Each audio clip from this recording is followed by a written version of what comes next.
Hey, you. Okay, so welcome to this new experience with me.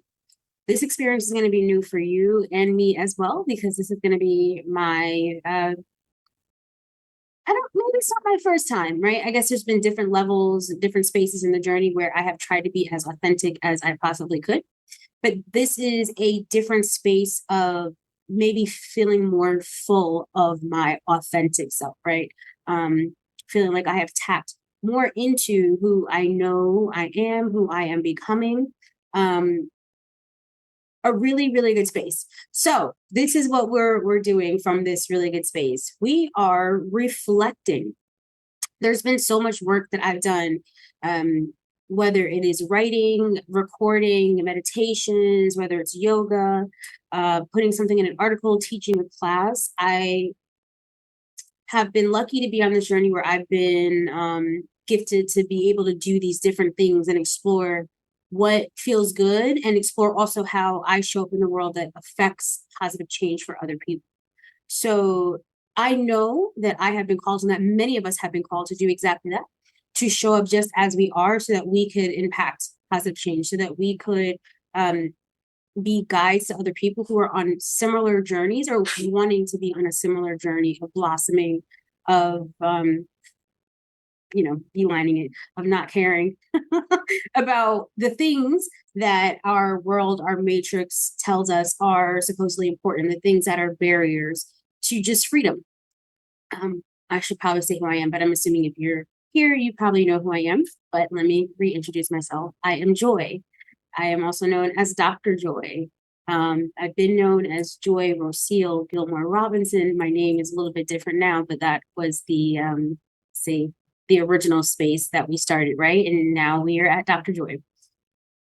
What I'm excited to be able to be doing is I'm going to be going through my little Rolodex of photos that I have kept in my phone probably since around COVID.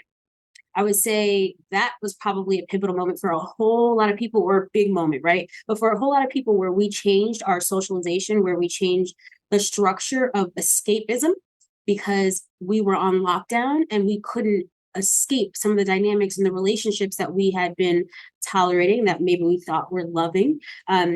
We had to redefine what safety was now that we became confined with people. And I would say so much of the shift in what I understand to be a woman, to be a divine feminine, to be someone who is led by spirit, by love, by intuition, really came from a space where you had to become intuitive to survive it, and come out on the other side a little bit sane, so to speak, right? And I don't know that I came directly out of COVID, like at the end of lockdown, completely sane. That was probably like the beginning of the, um, but I feel, if not, I don't know, whatever the definition of sane is, I feel absolutely freer than I ever have been. And anything that I drop on this little dialogue that I'll be doing with you all will be a reflection of that growth and a wish and a hope for you to have growth in the way that feels good for you. Maybe you can take some nuggets from what it is that I will be sharing. Anyway, consume this in the amount and the ways that feel good for you. And maybe you'll also help us consume some of your wins. Maybe in the comments, you'll share some of the lessons that you've learned over these similar time periods.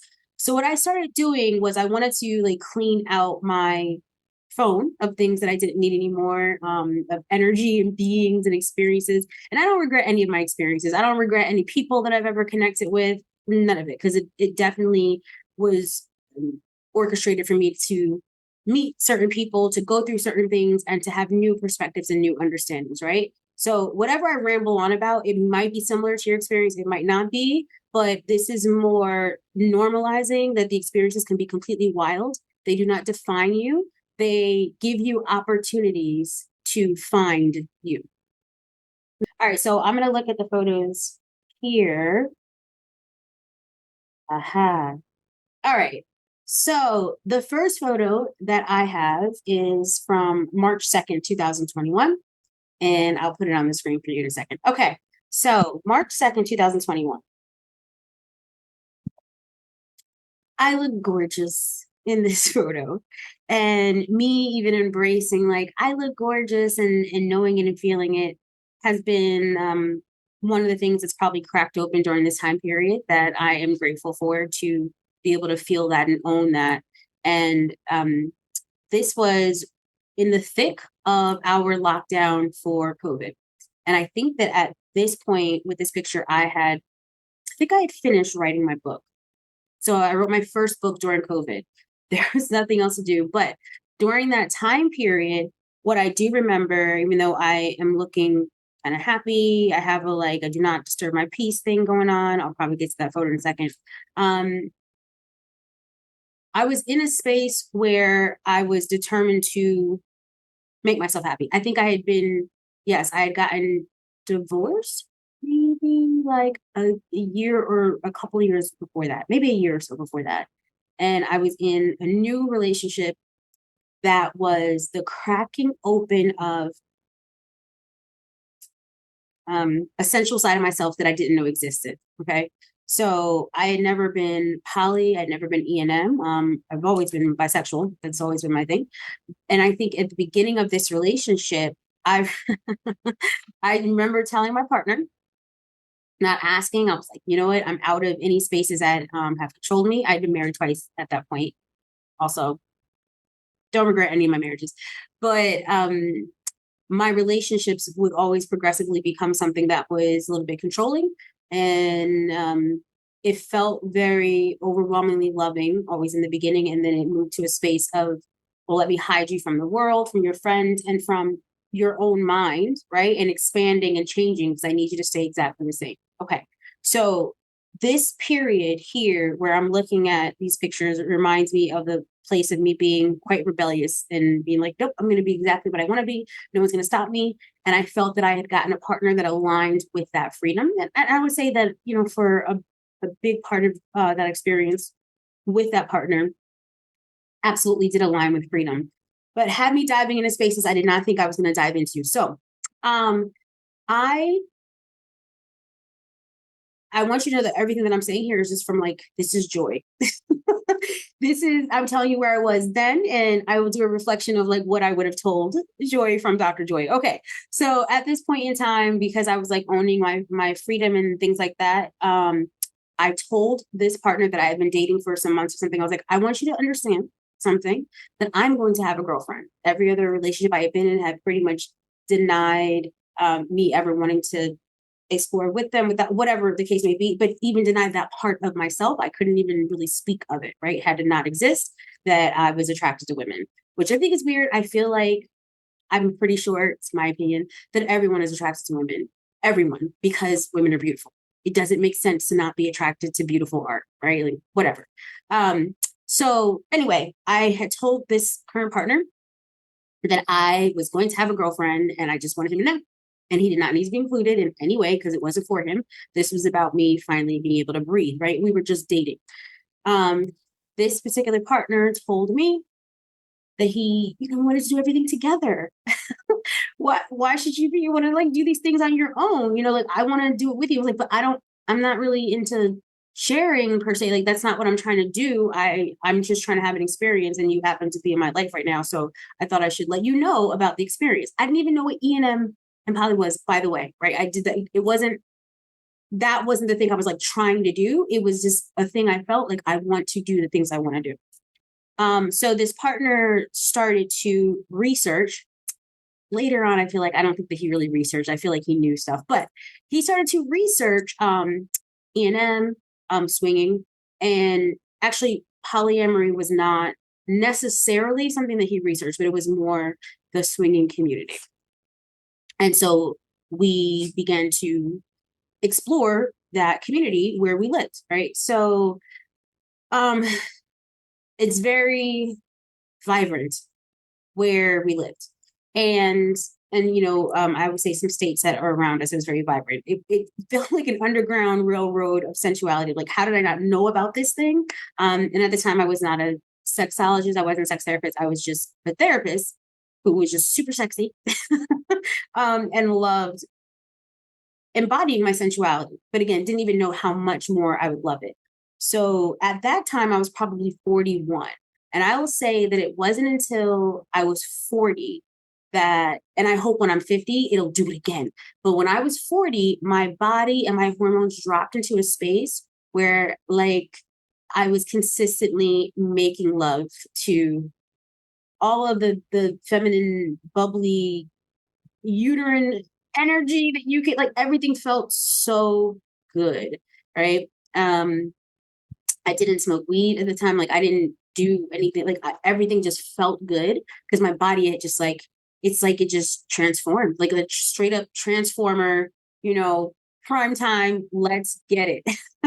So I think any partner that I would have had at that moment would have been able to um crack open something, not trying to not give credit to partners who are very attentive. But I think it was like the right time, right? It was right for this type of partner, this type of person, and that type of thing. So, anyway, me also being cracked open and feeling really good with this partner, feeling very free with this partner, I did not want to exclude him from relationships. It wasn't like I was trying to punish him or prove anything to him. And so I was pretty open and susceptible to his suggestions as to how we could expand our sensuality in a way that was respectful for both of us. Okay. And at that time, again, I wasn't completely 1000% like, no, my intuition says this, that's what I'm doing. Like, no, I want to participate. I'm a good teammate. So anyway, we got into the swinging community, which was probably one of the most eye-opening experiences. I wouldn't call it negative per se. It just is a different. There's different types of communities for different things that you want and things that you want to understand. But there's people, there's good people and not good people in every community you could possibly go to, whether or not you go to church or whether or not you go to hedonism. There's good people and there's not good people. That's it. Period. Point blank. That's it. So we navigated that, and one of the pictures I think is a picture with a friend that I found during that time period, which I later found out was absolutely banging the hell out of my partner. But this is like much, much later found out, right? But that was the beginning of becoming very close with people, where also you had to start to understand what lines were there, what were boundaries, what was blurred, because everything was just like available. It was like being in the freaking poppy seed field, like, yes, let's do it, of course. Us going to a nude beach was nothing, right? That was something we maybe did, I don't know, at least once a month, if not every other weekend or whatever. Going to spaces with other people who were in this lifestyle. What was interesting about it is it helped me learn my limits, but it helped me put down some barriers. Being at parties, I know this is all random, but that's the point of these conversations. Being at parties where people are consistently without clothes doesn't desensitize you to people being naked, right? It gives you an appreciation for it. I have an appreciation for style as well. Like, I like clothes because of the styling that happens with it and the expression from that. But people being in their natural element, their goddess Adonis selves, that confidence, that level of confidence will draw you in. Okay.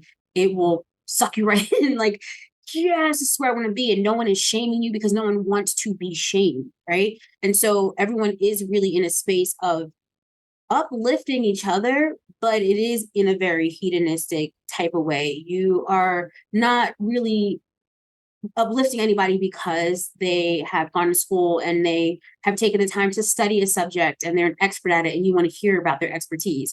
You're not uplifting somebody because they're very gentle with animals and children, or they're a really great teacher. There are teachers there. There are a ton of teachers there. Teachers, principals, pastors, all of them, everybody. Okay. Anyway, you're not uplifting anybody because they made you laugh, right? You were uplifted because you were able to ignite some passion in someone, which for a lot of people, it really wasn't that hard. Like, they were just full of passion. They wanted to spill all over the place. I will never knock that cult. It is a great cult if that is the type of safe cult you like to be in. Absolutely, for real. I'm calling it what it is. Boop, be mad, I don't care. But I will never knock it. Um, I felt completely embraced. I felt awakened. And I even felt safe within the barriers and boundaries I made for myself. I appreciate this community, as well as like BDSM community around consent and that being so huge. So I'm a person who never slept with any other um, men in the community, right? And if it was women, it was like it wasn't it wasn't really a thing that I did, honest to be completely honest. And I still like the experience, right? It's either, I might be intimate with my partner in front of other people, or it could be that um just being in a, like, you go to parties and you eat too, right? So I love food. You eat, you drink. I don't know if we were smoking. I don't think we were smoking in parties at that time. But during COVID was a time for us, like if you couldn't really be out in public places, people would have parties at their houses or whatever. That was a time where it was very easy to fall into that community and actually gain some friendships. Some people were very clear about like, we don't want to be friends. Like, okay. Again, it's all different types of people. But I felt like at that moment I had found like that group of people that I really wanted to grow with. And at some point in time when I, verbalized to my partner, like I really, and I don't think either one of us actually, I don't think it really did that, but like, I don't really want to just sleep with people that I don't know. And people were being more specific about like, we don't really want to have a connection. We just want to, have a hit it and quit it. Again, that is fine. But this pushed me into a space of understanding and aligning my sensual spirit even more. And that is how we actually began to explore polyamory. Because it's like, I feel like I need to have feelings for a person before, we could just do the dang thing. And so we kind of spun off into that. And I'm trying to think. Oh, yeah, I was definitely smelling myself. I'm like looking at the photo. The do not disturb my peace, my joy, my grind, my whole entire vibe. Yes. So we were living this life. We were traveling in different places in order to connect with like-minded people. And also at work, I was doing really well. I was teaching groups to up to like 500 people, doing support groups, but I was doing something that was very natural and that was very fun. And to me, directed my energy in a healing way. And I felt balanced and like I have this thing over here that I do, and I also help people at the same time. So I don't really feel bad. And I don't think I should have felt bad anyway about what I was doing, but I think once we started to uncover that there are people who do have different intentions than what you have, there are people who are there who are not supposed to be there, that they have commitments to other people and they're doing weird things. And I thought the whole space was going to be about everyone being honest and not having to lie about what they were doing with each other, right? Because I actually do not do what I don't lie, not because I'm like I'm just so great I don't lie. No, I can't. It's like it physically hurts to try to maintain or try to like push out of my mouth something that's not true and then try to remember what the heck I said. It's too much work, right? I don't know. I don't think that's necessarily odd. Maybe a lot of people don't like to necessarily lie. That might be why some people even avoid you and avoid conversations because they just rather not lie. Not that they don't want to live the lie, but they don't want to discuss it or whatever. Um, so me looking back at this time period, that's kind of what I want to reflect on. Like, what would I have told that person at that time? And it would be hard to tell me anything because let me tell you, I was highly successful. I was doing really, really well. It was the beginning of like my six-figure lifestyle and all the things. And COVID did make that easier because doing things online, like people felt safer and they needed to be able to connect. And that was a time to really be able to bust out and grow with that. So having a book done and having the work going the way that it was and having my sensual exploration be honored and all those things, you can tell me anything. Um, what I did not see because I was wrapped up in this whirlwind of wonderful sensations, right, was the beginning of a partnership that would be based off of like manipulation or self-esteem tactics, right? Being in this world, even though it feels like it's super accepting, you do start to notice a difference in how people approach you or don't approach you. You know, you're up on a site where you're letting people know what you're interested in, but you're also, let's say, as a partner and you have an attractive partner, you start to use this partner as bait for yourself. My partner would begin to utilize, it's not that he wasn't good looking, he was, right? But utilize my existence as something that would catch new people that he would never have connected with otherwise. Me being a Black woman, right? That is something, I'm not saying it's rare everywhere, but where we lived, ooh, the light, that is just the sun doing that. Oh my goodness. Where we live, it was rare. Like I remember the one Black girl that was usually in the club, and it feels like a prize to be the person that everybody flocks to, that everyone wants to be around, that everyone wants to look at.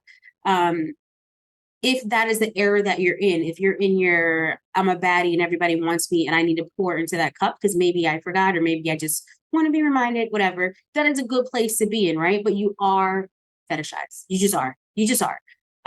If you're somebody who has any features that, one, your color, but the shape of your body, that's going to be different than a vast majority of women who are in there. And they were typically of the same race. So they kind of, I'm not saying all the women looked alike, but they had very similar features. Whereas if you were anything outside of that, you typically had a lot of different features. I have my boobies. I'm 4'11". I don't know what my hair looked like. Actually, my hair probably was like, yes, my hair was like, it was short. It was before, right before my lock journey. Oh, but there are locks in these pictures, right? So I think before I had stepped into it completely, yes, I didn't have my locks, but it was during this time being in the community that I did start my lock journey. Me even starting with my locks was a huge thing that I would say my partner contributed to, the era contributed to, because it would be something that typically within my family would not be, it's just, it wasn't okay to do your hair in some non-permed way or whatever. I remember, because my mom passed when I was 19, so the person that I would refer to for most things would be my older sister. So I remember asking my sister about it. So funny. I don't ask anybody about anything anymore. I'm just reflecting on that. And her being like, well, you know, and she would actually usually use my mom's thought process to answer questions, which was normal for me at the time. Like, well, mommy would say it was okay as long as you kept it neat, as long as da da da da da. There were some stipulations for being strange. And so every time I would do something different, like a new tattoo or whatever, like I would kind of siphon this through this person who was living in a certain way, living in a certain paradigm, a certain respectable way. And I like, she was my respectability meter, right? And then I would then move forward with like, it's okay, I can be a little bit disrespectful. But being with this partner made me feel more like I was not being disrespectful. I was just being myself. So even though he turned out to be a cad, complete cad, I think I was with him for about 5 years, a complete con artist, completely. Even though this is the absolute case, um, I know that we met for my growth. I hope he grew. I don't think so though, but maybe one day, maybe not. Maybe the next lifetime will be his time to do the growth thing. But there was that good and there was that bad. So looking back at it, I'm glad that even though there were shenanigans and there were doubts throughout the experience, right, that I did stick through it and I came through it, and I came through it somewhat emotionally unscathed, I would say. I learned a whole lot about people, and it even changed the way that I did therapy. Even though people come to you, and I was doing great with my therapy practice. So people come to you and they tell you their things, right? And you feel like they're being honest with you more so in a way than they would with their sister or their wife or their husband or their cousin. Maybe. But you know, the person who's really, really honest with you, the person who's sitting in front of you naked, right? And so no matter where I am, I am still joy, right? I am a therapist, but I'm a therapist because that is my energy. Like I'm always going to be a healer in some way, shape, or form. Like that is just how I am. So whether or not I have a therapy hat on, my energy is still going to be a healing, welcoming energy. I do not go around saying, tell me all your things, right? But I'm not resistant to it. I don't mind having discussions. I think we should, you meet a stranger, why not tell them the things? Who cares? So people would tell me the things, and we would have a therapeutic exchange. So I also kind of started to understand the therapy of being bare, of being naked, of being sensual, and getting to the truth and allowing people these pockets of being in truth. So it changed the way that I did my talk therapy. No, I didn't start doing it naked at all. And I didn't talk to people about me swinging or whatever. It was probably on my social media because I did actually eventually expand my practice to cover polyamorous relationships, sex therapy, and that type of thing, right? But before that happened, I still showed up as me in these communities. I met people that I also would never have met had I not gone to these clubs. People who were of a level of wealth that I never necessarily bumped into.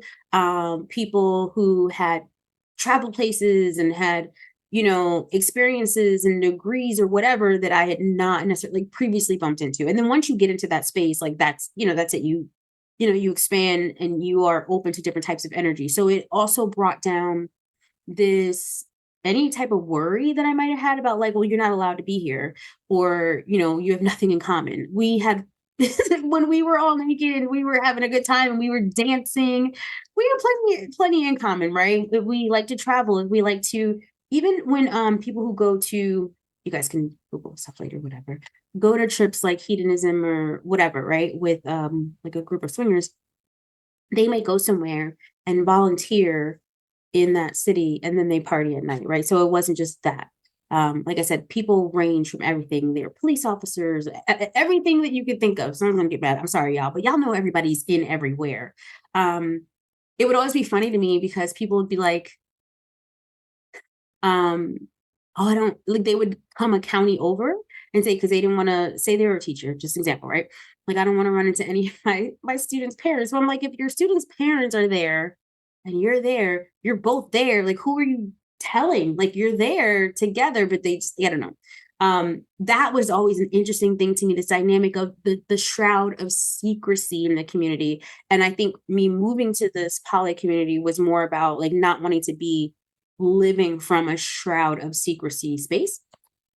So that was one of the big things. Living in it, being around it helped me know that I definitely did not want to maintain a life like that.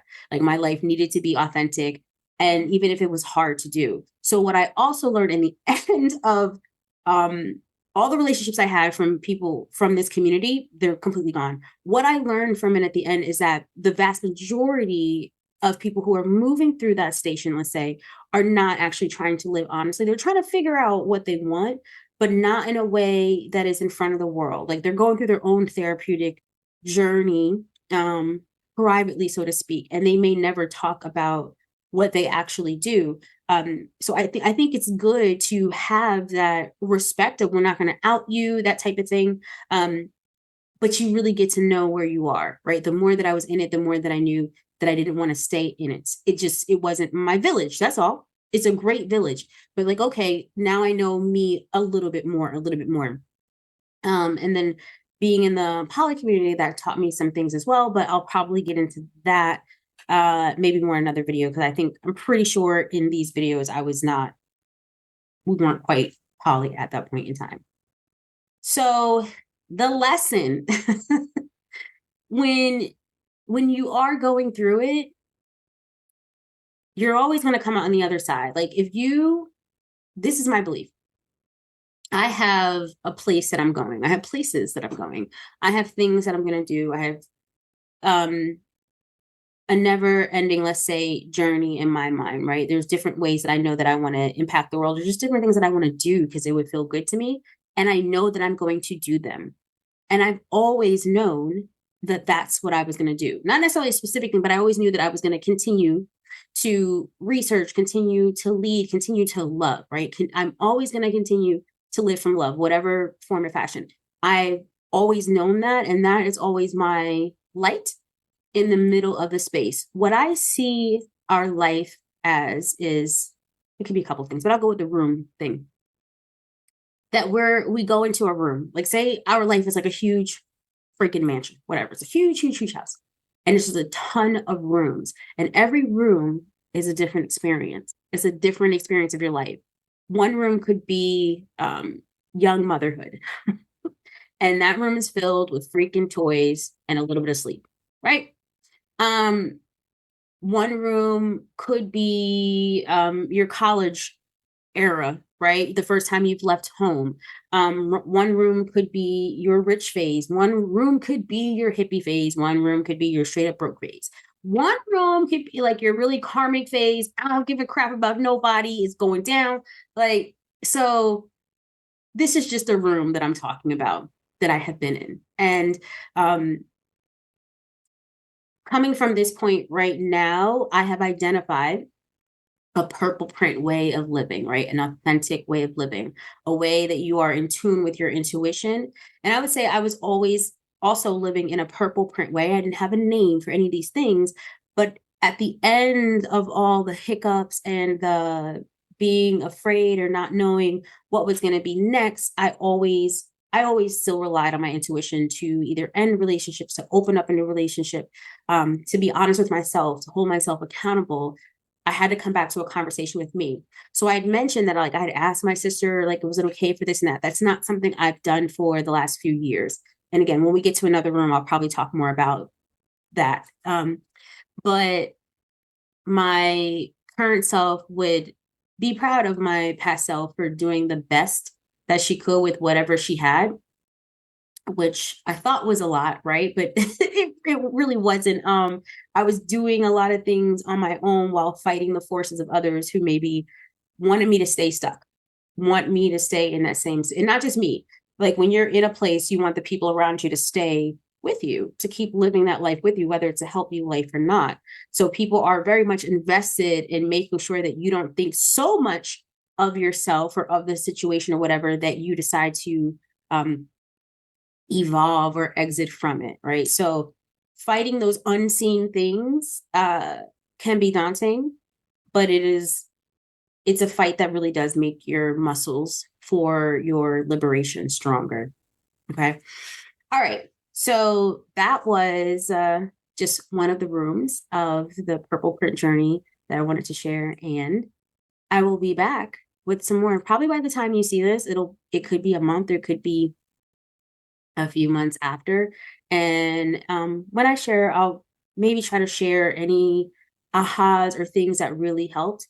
Oh, I will say this, in at the transition of coming out of that wasn't just me talking to myself or whatever, but I think I had begun to 2021. No, no, yeah, I did. That is when I really started to get more into meditating. I hadn't gotten into yoga or anything like that yet, but that was probably also the beginning of my meditation space. So it was when a lot of chaos was going on, the being able to center myself in something, even if it was 10 minutes of meditation every day. I know that I was actually hooked to using Calm. I think Calm is still around. Calm, it is the Calm app. And Tamara Levitt would do the daily meditations. You can do different themes. I pretty much would stick with whatever the general daily one was, and it was always something new. And it would be maybe 10 minutes long. That's it. I didn't need a long meditation, but I was doing more research around like chakras and things like that, and incorporating that into opening up these spaces with my meditation and that type of thing. And so having that type of anger for me was probably something that helped me move through that space, because I could hear myself again when I was intentional about quieting down, even if it was just 10 minutes a day. It was enough of an aha to keep me going. All right. So that's all we have for today. Y'all, I know the lighting is like whatever, but also in this big girl space of I could do this without the camera even on, so I'm not even worried about the lighting. As long as y'all can hear me and you take some gems that you might need, that's all that's needed. All right, everybody. I will talk to you later. Bye.